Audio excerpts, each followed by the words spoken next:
So the first step in making your plantain fufu is to get green plantains such as this, fresh one. Then you wash the plantains, cut them, wash them, then remove the peels, remove the green bark. And you cut the plantain into pieces, small pieces like this. After which you put it in your blender.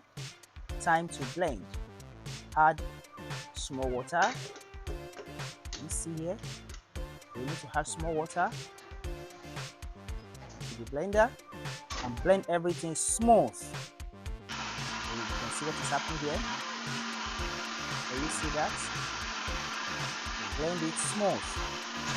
So blender. Then you can agitate or shake it. You have a blender that has the shaking feature. Using that, otherwise you can rock your blender a little bit so that there won't be another solid,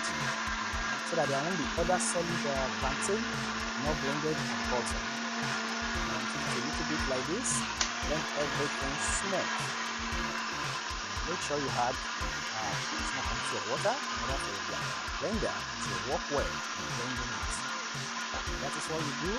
Start.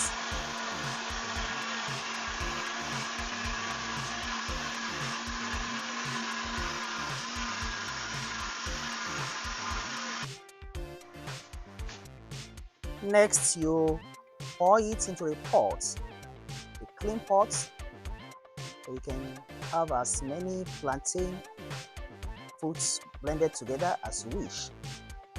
1 or 2, 3 or 4, depending on how many people wish to eat that. So that is what you do. Okay.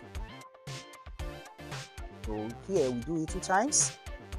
Do it 2 times. We have about 4 big plantain fruits that we have cut into pieces, and then we actually carried out the blending 2 times. That is water. You pour water into it, pour a little quantity of water. You can see that.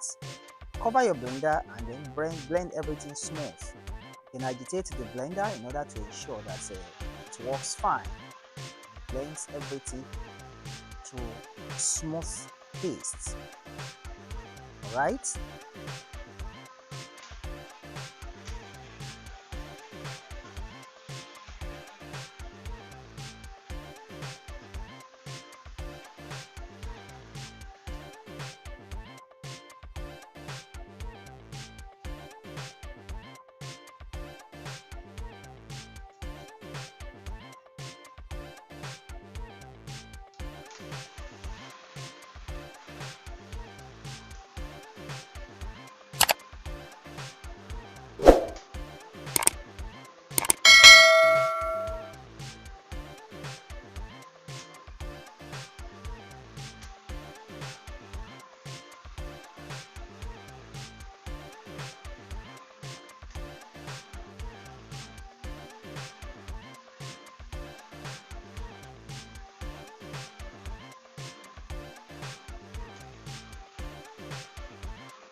So you pour everything into a pot.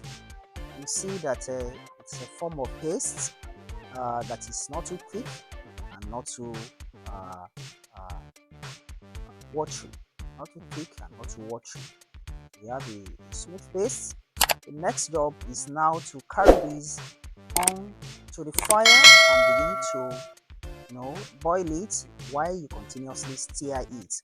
So let us see what we have here. You can see it. Can you see? We have a light yellow paste. That is a blended plantain. Now we move it onto fire.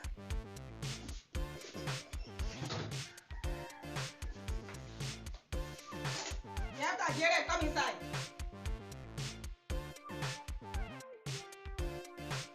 So now we have it on fire and then continue to stir it very well. As you begin to stir and when the fire becomes very hot, it begins to cook, forming some small lumps. Then you continue to stir it very well. As it begins to cook well, all the lumps will dissolve and disappear, and you are going to achieve a very smooth paste. Your plantain fufu I have a light yellow texture, light yellow color, very smooth, and then everything will be ready. You can see that the lumps have started disappearing and the hot plantain fufu is getting ready. So you leave it for some time, allow it to cook, and add small water into the base of the pot so that the water will help you to cook it well as the fire is heating it up. You do this under medium to high heat to achieve a very cooked plantain fufu. Stir very well, you turn it very well with your tiara so that you can have a very smooth texture. As you are doing that, you check from time to time, you check the paste. If the paste is too thick for you, you add small water again and then cover it, allow it to cook again. Cook it for some time, then you come back, stir it so that it doesn't burn under the pot. Preferably, if we have a non-sticky pot, it's better for this kind of meal preparation to avoid burning the food under the pots. You can see that. Check it from time to time, and when it's well cooked, you will see that the texture becomes golden yellow, and then you can taste it to check whether it's already cooked. Then it's ready for serving. It's now being served, ready for eating. See color, golden yellow color, very hot, soft and smooth. Now ready to be eaten with the soup and stew of your choice. Vegetable soup, egusi soup, raw soup like okra, ewedu, whatever soup you desire, and meat or fish ready for you to eat. So come and join me as we eat this together. Don't forget to like and share the video. If you haven't subscribe to this channel, and I know you enjoy it if you try this plantain fufu. Bye bye.